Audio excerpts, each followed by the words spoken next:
Oke guys, kembali lagi sama gue Teguh Firmansyah. Pada video kali ini kita akan mereview custom ROM JOYUI 12 atau custom ROM Blackshark 2 Pro untuk Redmi Note 7. Apakah ROM ini rekomend buat kalian install? Simak terus ya.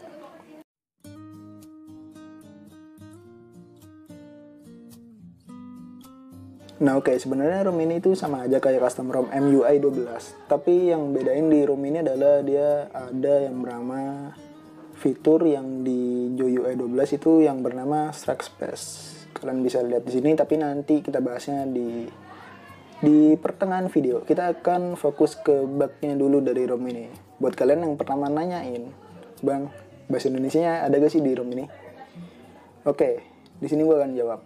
Untuk bahasa Indonesia di ROM ini nggak ada. Kalian bisa lihat di situ dia tertera hanya English, dan bahasa Mandarin. Jadi bahasa Indonesia nggak ada, apalagi yang bahasa lain kayak Spanyol atau apapun itu nggak ada. Nah oke, yang kedua adalah bug dari ROM ini itu yang pertama dia bugnya control center. Tapi kok di sini nggak ngebug ya? Karena ada fix-nya lah.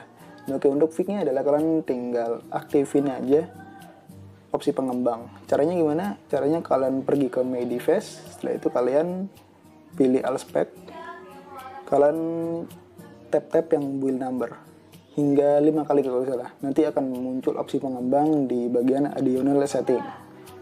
Kalian masuk ke additional setting, setelah itu kalian masuk ke developer option. Nah jika sudah, kalian aktifin yang bernama show tabs. Nah yang show tabs, show visual feedback for tabs, kalian aktifin. Kalau kalian nggak aktifin ya bakalan ngebug. Oh ternyata enggak. Tapi waktu itu oh iya, karena ini gue juga aktifin yang opsi HW nya. Kalian cari aja di sini HW mana ya, nih yang disable HW overlays. Coba kita nonaktifkan. Nah kan kadang-kadang ngebug gitu. Gue juga gak tahu sih, aneh. Pokoknya kalian aktifin aja disable HW overlays sama show tabs-nya. Kalian aktifin. Ya terserah kalian sih kalau mau gak ngikutin secara developernya kayak gitu. Nah selanjutnya adalah bug glitch atau layar itu kadang kedip-kedip. Nah untuk ini caranya itu yang pertama itu turn on this. Jadi sebenarnya ini ada screenshotnya, cuma ya screenshotnya ada di Telegram sih. Jadi lebih simpel aja gue taruh di sini biar lebih enak gitu lihatnya, dan sekalian gue ajarin cara fix bugnya. Turn on this maksudnya dia suruh mengaktifkan yang disable HW overlays. Nah yang kedua adalah jika still guilty update Arduino driver via Magisk. Nah untuk Arduino drivernya kalian bisa masuk ke aplikasi Magisk Manager. Kalian klik yang di pojok kanan atas, kalian pilih modul. Nah kalian install yang Arduino Team OpenGL and Vulkan Graphic Driver. Kalian caranya itu kalian tambahkan di sini. Kalian cari file ya. Nanti linknya gue taruh di deskripsi video. Nah kalian install yang Team Driver. Karena gue udah install jadi ya gak bakal gue install lagi. Cara installnya tinggal kalian tap aja file ya. Nah oke, yang ketiga adalah jika still glitchy, jika masih ngeglitch, add debug HW 0 HW UI profile. Ya pokoknya kalian add aja debug HW UI profile through add build prop. Nah untuk ini gue itu pakai aplikasi yang bernama Quick Edit. Ini tuh aplikasi khusus buat ngecoding. Ya biasanya gue pakai ngecoding, bukan ngecoding sih, pokoknya recompli buat hal-hal lain itu pakai aplikasi ini. Nah caranya itu cukup mudah banget. Kalian tinggal klik pojok kanan atas. Bentar, ini kita hapus aja dulu ya, bukan dihapus sih, kita exit. Yes, exit. Kalian buka aja aplikasi Quick Edit. Sama aja ternyata. Sebenarnya kalau pas kalian buka itu nggak langsung ngebuka kayak gini. Kalian pilih yang folder yang ini. Kalian pilih open. Nah di sini kan ada tulisannya tuh kayak gini tuh. Open from mana? Internal atau SanDisk? Kalian pilih internal aja. Nah jika sudah kan ini kan ada bacaan tuh. Garis miring storage emulated 0. Kalian pilih yang garis miring ini. Otomatis dia masuk ke sistem. Jangan lupa diaktifin juga permission buat aplikasi Quick Edit ini. Jika sudah, kalian masuk aja ke bagian sistem di sini. Setelah itu kalian cari yang build prop. Kalian buka dan kalian tambahkan yang debug HW UI profile true. Kalian tambahin yang paling bawah. Terserah kalian sih mau kalian kasih enter di atasnya device professional atau enggak. Tapi menurut gue kasih enter aja biar berkedetek gitu mungkin, soalnya gue suka kayak gitu juga.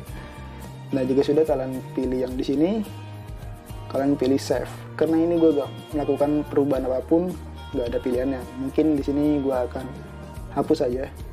Nah kita klik di sini, kita pilih save. Nah jika sudah kalian reboot. Nah karena kan ini gue baknya udah gue fix, jadi ya gak perlu gue ribet lah, buat apa gue ribet. Nah selanjutnya yang kedua adalah di ROM ini fitur-fiturnya gue akan jelasin satu persatu, karena ROM ini agak spesial menurut gue. Nah, oke, yang pertama adalah seperti biasa di bagian display. Nah display ini ada DSP display instrument, dan menurut gue ini cuma gimmick.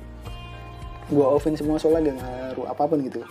Ya percuma softwarenya Black Shark 2 Pro, tapi hardwarenya itu tetap kentang, hardwarenya masih pakai Redmi Note 7 Pro, jadi ya gak ngaruh menurut gue. Ini cuma tampilannya doang gitu sih. Nah, yang ketiga adalah ada yang kedua ada performance manager. Ini buat kasih tahu kalian semua performanya kayak gimana. Untuk yang nanya bang free RAM-nya berapa? Nah free RAM-nya itu 1,3 GB. Kalian bisa lihat sini. Nah free RAM-nya 1,3 GB. Dan menurut gue ROM ini berat dan gak cocok buat game. Itu yang keberapa itu? Ya pokoknya gak cocok buat game lah ROM ini. Soalnya dia tuh sama aja kayak MIUI 12, cuma tampilannya aja kayak Black Shark 2 Pro. Nah oke, selanjutnya kita akan coba Shrek Space. Kalian masuk aja ke setelan. Jika sudah kalian masuk ke Shrek Space, kalian pilih Manage My Games. Nah di sini gue ada 3 game yang gue udah install, yaitu Genshin Impact, Arena of Valor, sama Wild Drive. Tapi nanti gue juga akan tes game 4, tapi nanti gue sertain aja videonya ya, kalian bisa lihat FPS-nya sendiri gimana. Nah di sini kita akan coba game Arena of Valor buat kasih tahu kalian aja game centernya tuh kayak gimana sih di GUI 12 ini. Bentar, ini gue fokusin dulu. Nah cara aktif ini adalah kalian tinggal swipe aja di pojok kanan atas. Nah otomatis dia akan muncul nih kayak gini nih. Nah di situ tuh ada, aduh cok gak fokus lagi cok. Di situ tuh ada master control, terus ada bentar. Ini kita kecarain dulu. Kita nyalain lagi. Nah di situ ada master control, terus ada bacaan Chinese gue gak tahu. Terus di sini ada Android, ada non-music, kalau ada SMS bakalan ada. Terus ada non-cal. Nah di sini buat nge-close itunya. Selanjutnya di sini ada fitur yang nama clean RAM, ada start time, ada tension accelerator, ada monitor, ada hang up, ada end stock, ada setting. Nah untuk clear RAM-nya doang sih yang sering gue pakai. Kalau kalian nyalain, dia akan menghapus recall aplikasi yang di belakang dari game ini. Misalnya kalian habis buka Facebook dan kalian lupa menghapus recall-nya, kalian bisa pakai fitur yang ada di sini. Yang selanjutnya adalah kalian bisa lihat tuh ada device sama game config. Nah jika kalian buka device, dia akan menggunakan aksesoris Black Shark, karena kita gak punya aksesorisnya dan HP kita juga bukan Black Shark, jadi anggaplah ini gak berguna juga fiturnya. Di sini juga ada game config, kalian bisa buka. Nah di situ ada yang bernama display, touch, audio, network, sama other. Nah untuk displaynya itu gue gak tahu ini buat apa enggak. Tapi menurut gue ini cuma gimmick sih, gak ngaruh juga. Ada bacaan touch, ada audio, ada network, ada others. Ya ini kalian cobain aja, tapi menurut gue gak ada ngaruhnya. Ini performanya juga gak bisa diklik, ada bacaan auto gitu. Untuk displaynya ada default, standar, HDR, custom. Untuk touchnya ini HG anti misstop, gue juga gak tahu. Pokoknya dia ada present sensitivity, following, stability, aquaric. Untuk audionya dia ada default sama custom. Untuk networknya dia ada background traffic limit, ada game data priority, ada VLAN and data phase switching. Untuk outernya ada lag effect, musik atmosfer. Ini buat apa ya? Gue kurang ngerti. Sebenarnya kalau fitur-fitur kayak gini sih itu cuma buat keren-kerenan aja menurut gue. Nggak terlalu ngaruh juga. Ya udahlah, untuk tes gamenya kalian bisa lihat video berikut ini. Kalian lihat FPS-nya berapa dan kalian bisa simpulin ROM ini itu enak gak sih buat nge-game. You're never gonna make it, you're not good enough. There's a million other people with the same stuff. You really think you're different? Man, you must be kidding. Think you're gonna hit it, but you just don't get it. It's impossible, it's not probable, you're irresponsible. Too many obstacles, you gotta stop it, yo. You gotta take it slow, you can't be a pro. Don't waste your time no more. Who the fuck are you to tell me what to do? I don't give a damn if you say you disapprove. I'm gonna make my move, I'm gonna make it soon. And I'll do it cause it's what I wanna fucking do. Cause all these opinions and all these positions, they come in millions, they blocking your vision. But no, you can't listen, that shit is all fiction. Cause you hold the power as long as you're dreaming. There's no way that you make it. And maybe you can fake it, but you're never gonna make it. Aren't you just gonna take that? Make them take it all back. Don't tell me you believe that. Aren't you just gonna take that? Or will you fucking fight back?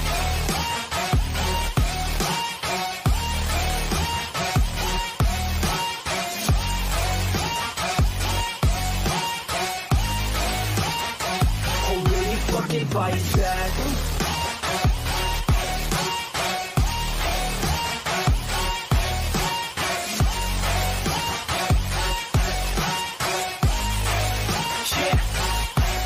You ain't gonna make it, you ain't never ever gonna break it. You can never beat them and they're better than you face it. Thinking that they give a damn, you're not thinking straight, kid. No, they don't give a damn, you got what I'm saying? I'm not fucking playing, I'll give it to you straight, man. There's too many others and you're not that great, man. Stop what you're saying, stop what you're making. Everybody here knows that you just faking. Nah, I don't wanna hear it anymore, I don't wanna hear it anymore. All these fucking thoughts, they are not what I need anymore. I'm about to shut the motherfucking door on all you poor ass haters with your heads in the clouds, talking out loud so proud. You better shut your goddamn mouth before I do more speak out. It's about to head south. You're never gonna make it.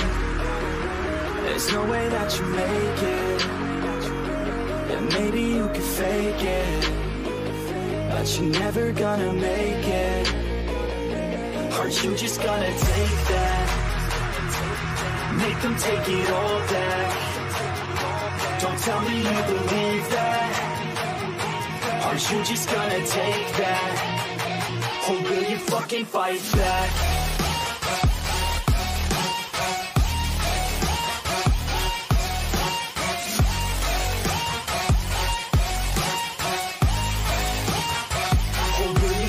Fight back.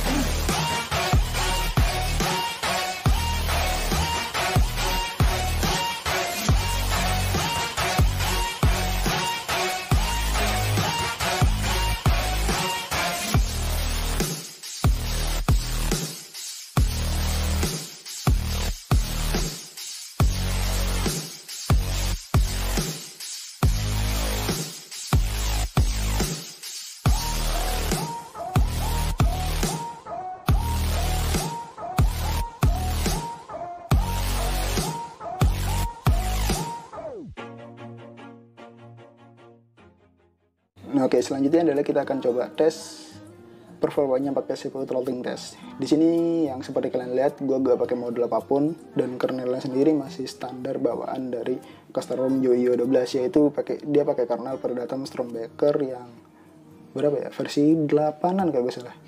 Kita coba lihat lagi lah, soalnya gue lupa juga. Nah, dia pakai Stormbaker yang versi 8.6 stable. Kita akan tes performanya menggunakan CPU throttling. Kalau dia hijau semua berarti ya lumayan bagus atau mantap. Dan kalau dia ada garet-garetnya, ada kuning, ada merah, wah itu gak enak banget sih. Kalian harus ganti kernel lah. Oke, kita tungguin prosesnya. Nah, oke guys, di sini udah 5 menitan dan menurun banget sih menurut gua. Dibandingkan stok ASP, lebih bagus stok ASP untuk performanya ya. Di sini maksnya aja hanya 145 dan performanya maksudnya average range-nya atau rata-rata dia cuma 139 dan min-nya itu 125. Ya ini sih dari 100% dia bisa turun sampai 84-an atau 83-an gitu. Jadi menurut gue gak enak banget ini buat game. Maksnya aja cuma 145 gips gitu. Kan biasanya kan kalau di stok ASP tuh kadang sampai 150, kadang sampai 160. Jadi ya beneran gak enak. Dan juga ROM ini menurut gua agak boros. Kita masuk ke bagian security, kita pilih baterai and perform, kita baterai UZEK stats. Aduh, kok ininya gak muncul ya? Oh iya, gue lupa. HP gue habis di-reboot. Pokoknya dia cuma dapat screen on time 5 jam dan pemakaian ya buat game juga sih. Gak bisa dibilang boros juga sih. Ya kayak Shot MIUI 12 lah, tapi dia agak sedikit boros sih. pokoknya buat ngegame Arena of Valor beberapa jam gitu dia udah turunnya banyak, padahal kita pakai wifi only seperti biasa. Nah oke, balik ke pertanyaan yang pertama, apakah ROM ini rekomen buat kalian install? Jawabannya tergantung. Kalau kalian ingin buat sosmed atau buat ngegame ya sedikit-dikit lah, pokoknya gamenya tuh yang masih kelas menengah seperti Wild Rift sama Arena of Valor, itu menurut gue masih bisa atau masih enak. Tapi kalau gamenya kayak Genshin Impact atau PUBG, menurut gue itu udah gak enak. Ya oke, mungkin segitu aja video kita kali ini. Jika kalian suka dengan video ini silahkan klik tombol like, dan jangan lupa subscribe channel ini, dan kita balik ke video selanjutnya.